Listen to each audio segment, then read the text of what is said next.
Jadi otaknya dia itu sudah persiapan. Saya nggak bisa bayangkan, berarti hari itu dia buang hajat, dia simpen. Pak Jenderal yang saya hormati, kalau orang Kristen juga berbuat begitu kepada Yahya Waloni gimana? Rusak dong tatanan hukum. Nggak perlu ada polisi aja kalau gitu, nggak perlu ada hukum. Kita berdoa supaya oknum-oknum polisi seperti ini semakin berkurang lah di bangsa ini, karena kasihan gitu, polisi yang berjuang setengah mati, polisi yang bekerja baik, rusak namanya. Sebelumnya saya pernah menyatakan dalam program saya itu bahwa menurut saya, ya kan terserah setiap orang boleh punya pandangan sendiri. Menurut saya, ya kan Pak KC dalam menyampaikan Injil, ya kan punya motivasi yang tulus, motivasinya tulus. Tetapi saya khawatir caranya kurang berhikmat. Saya nggak berani lah untuk judge selalu bilang salah gitu. Tapi sebagai sesama hamba Tuhan, apalagi yang mungkin sudah lebih lama dalam bidang penginjilan, menurut saya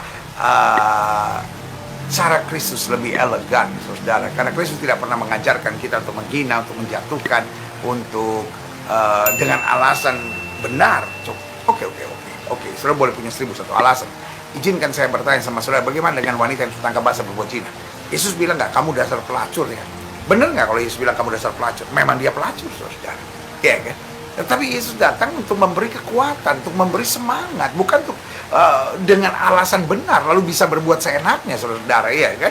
Kalau misalnya kita lihat sesuatu yang salah, kita kan nggak usah bilang, wah salah, dasar nggak benar gitu, nggak usah, saudara, karena Alkitab sudah bilang, apa yang kamu tidak ingin orang lain perbuat kepadamu, jangan perbuat itu pada orang lain. Sudah ingin nggak? Alkitab sudah dimaki-maki, dihina-hina, iya kan? Dengan alasan benar, ya memang menurut mereka itu bukan firman Allah kok. Yesus bukan Tuhan kok, Yesus hanya Nabi kok. Karena standarnya sudah beda, saudara. Standarnya itu beda gitu. Jadi, saudara yang kasih dalam Tuhan, mari kita tinggikan Yesus saja gitu ya. Itu udah pernah saya sampaikan, saudara. Dalam penyampaiannya mungkin ada yang kurang hikmat, dan untuk itu dia secara negara satria, saudara, siap untuk mempertanggungjawabkannya dan siap untuk diadili, karena sampai hari ini kita harus ada dalam pemahaman bahwa tidak boleh kita menyatakan bersalah sebelum hakim menyatakan salah, saudara, ya kan? Jadi kita harus praduga tak bersalah istilahnya, saudara. Jadi kita nggak bisa bilang beliau salah, tapi beliau akan berdiri di pengadilan dan akan mempertanggungjawabkan perbuatannya. Tetapi saya baca-baca koran, saya miris, saudara, karena kok kelakuan barbar masih ada di dunia modern, saudara. Orang udah masuk penjara, which is ya salah, ya kan? Yahya Waloni juga masuk penjara gitu. Lalu ada orang yang tiba-tiba kemudian bilang, dan yang sangat menyedihkan, ternyata beliau dianiaya. Ada gambar wajahnya sampai bengep-bengep gitu, saudara. Dan yang lebih menyakitkan dikerjakan oleh polisi bintang 2. Polisi bintang 2. Alasannya begini, semua orang udah marah karena itu biar saya yang menjalankan, karena kalau saya menghukum saya tahu terukur. Tetapi itu kan cuman kalimat bodoh kalau menurut saya, kan kalimat bodoh, karena sebagai aparat, kan beliau masih aparat, kan beliau belum dipecat. Sebetulnya kan mempermalukan polisi sekali dengan sikap beliau seperti itu gitu, bintang 2 tapi kok kelakuan kayak anak SD kelas 2 gitu ya kan, karena beliau yang pukul. Itu udah diakui dan itu hasil investigasi, beliau yang pukul.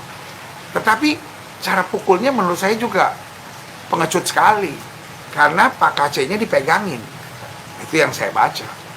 Dan itu, itu tindakan yang kalau kita, saudara yang mungkin laki-laki ya, yang mungkin pernah berantem gitu di zaman dulu, itu kita nggak mau berantem sama orangnya dipegangin. Karena itu hanya tindakan perempuan yang kayak begitu. Itu orangnya harus pakai rok tuh kalau begitu kelakuannya gitu. Jadi orangnya dipukul, itu dia mukul gitu.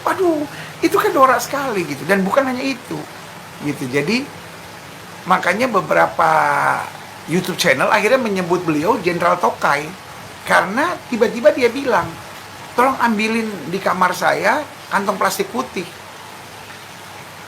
dan isinya, maaf, kotoran manusia. Jadi otaknya dia itu sudah persiapan. Saya nggak bisa bayangkan, berarti hari itu dia buang hajat, dia simpen. Terus dia lumurin ke muka orang. Buat saya, itu benar-benar tindakan kampungan banget. Itu hanya menjelaskan jenderal sekelas Tokai betul. Jenderal tapi permainannya Tokai. Nyimpen Tokai, jejelin orang pakai Tokai. Wah, itu nggak tahu ya gitu. Buat saya, apakah Pak KC harus berhadapan dengan hukum? Negara ini negara hukum. Seperti Yahya Waloni juga sama. Tapi kok ada orang jenderal tapi pikirannya aneh sekali. Saya akan mempertanggungjawabkan karena saya nggak tahan. Loh, Pak Jenderal yang saya hormati, kalau orang Kristen juga berbuat begitu kepada Yahya Waloni gimana? Rusak dong tatanan hukum. Nggak perlu ada polisi aja kalau gitu, nggak perlu ada hukum. Perlu preman-preman kayak bapak gitu yang punya temen gitu, disuruh megang gitu, terus mukul gitu. Ya ampun, itu mah cara-cara kampungan, Pak. Cara-cara kampungan. Kalau memang laki-laki itu 1 lawan 1 berantem, Pak, gitu. Dan itu nggak seimbang sama bapak, kelasnya beda gitu. Jadi kelihatan bener bapak tuh pengecut gitu. Pengecut dan mulut besar gitu. Tapi kotor, mulutnya kotor, perbuatannya kotor gitu. Masa lumurin orang pakai tokai itu kan, aduh, kalau menurut saya hina banget gitu. Tapi kita doakan bapak, nggak ada kebencian dalam hati kita. Kita doakan supaya Tuhan Yesus jamah bapak gitu. Karena saya percaya bahwa manusia boleh mereka-rekakan yang jahat, Allah mereka-rekakannya untuk kebaikan.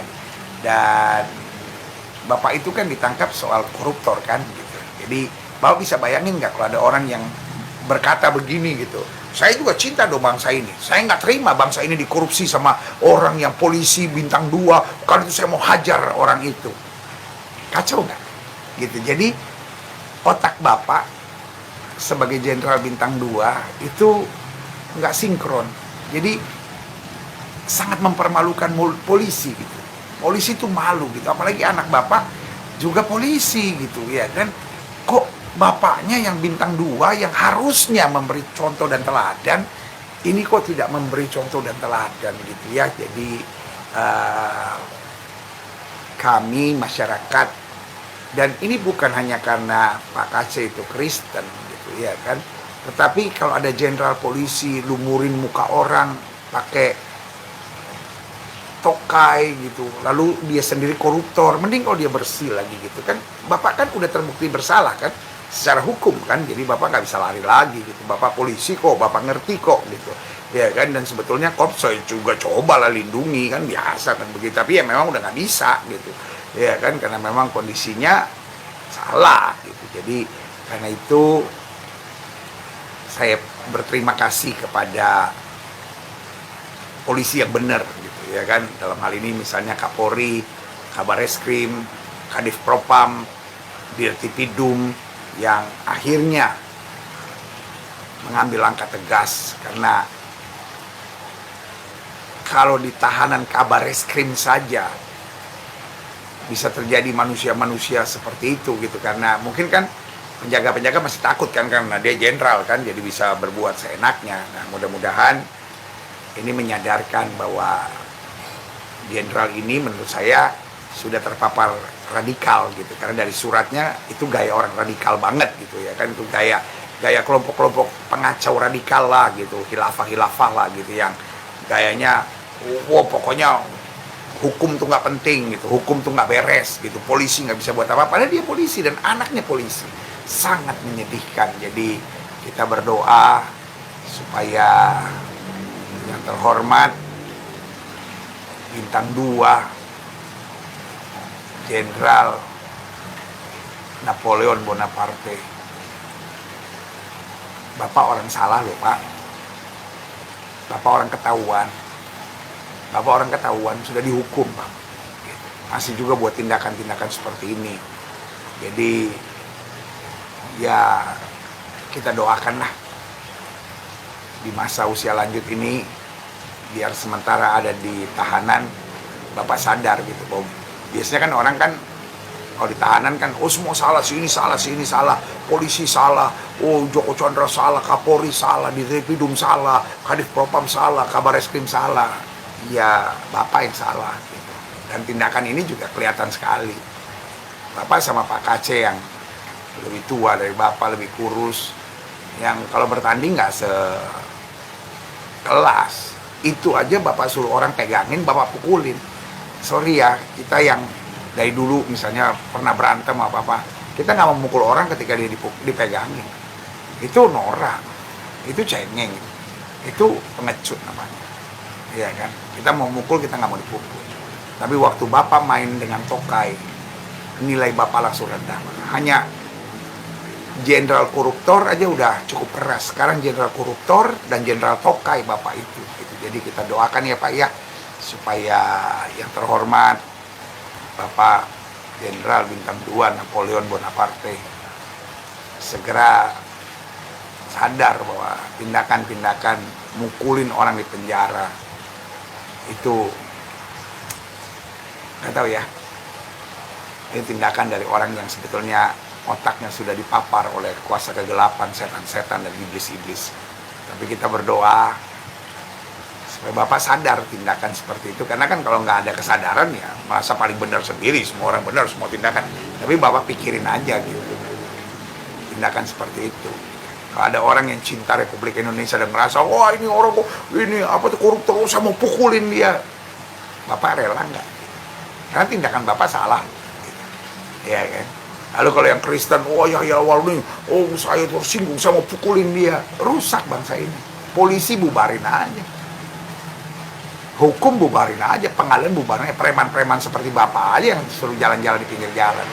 Tapi Bapak juga pengecut sebetulnya, pengecut saya. Nggak berani berantem sama Pak KC aja, Bapak suruh pegangin, ya kan. Jadi nilai Bapak langsung kita tahu lah. Jadi kita doakan supaya hal-hal baik boleh terjadi. Dan kita berdoa supaya oknum-oknum polisi seperti ini semakin berkurang lah di bangsa ini. Karena kasihan gitu, polisi yang berjuang setengah mati, polisi yang bekerja baik, rusak namanya. Cuman gara-gara jenderal koruptor, jenderal tokai ini gitu. Tapi ya kita doakanlah supaya Bapak mendapat pencerahan. Karena tidak ada yang terlalu rusak sampai Tuhan gak bisa jamah. Tidak ada yang terlalu buruk sampai Tuhan gak bisa pulihkan. Kita doakan Pak Jenderal Napoleon Bonaparte, ya mungkin lagi kesambat setan lah, makanya perbuatannya seperti itu gitu. Mungkin dia juga stres gitu akibat masuk penjara, bintang 2, mimpinya udah kan malu dong ya kan, udah bintang 2 tiba-tiba masuk penjara gitu kan.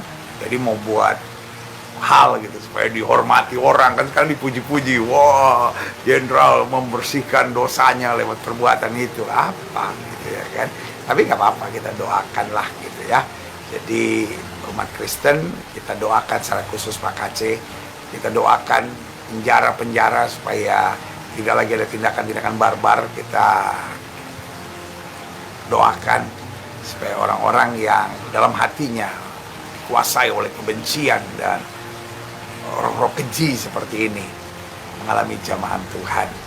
Dan buat keluarga Pak KC, langkah memang berat, ada jalan yang mungkin kurang berhikmat dalam sikapnya, tapi Tuhan Yesus akan kuatkan melewati semuanya. Dan Alkitab bilang, melewati lembah kekelaman, aku tidak takut bahaya, gadamu dan tongkatmu menjadi penghiburan bagi aku.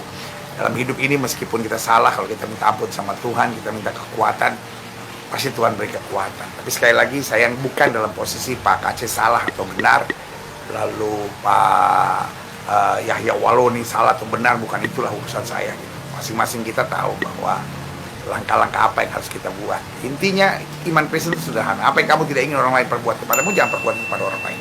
Kalau kita nggak ingin dihina, jangan menghina. Kalau kita nggak ingin dijatuhkan, dihakimi, jangan menjatuhkan dan menghakimi. Maka berkat Tuhan akan terus menyertai hidup kita. Haleluya. Yes, puji Tuhan, Tuhan baik.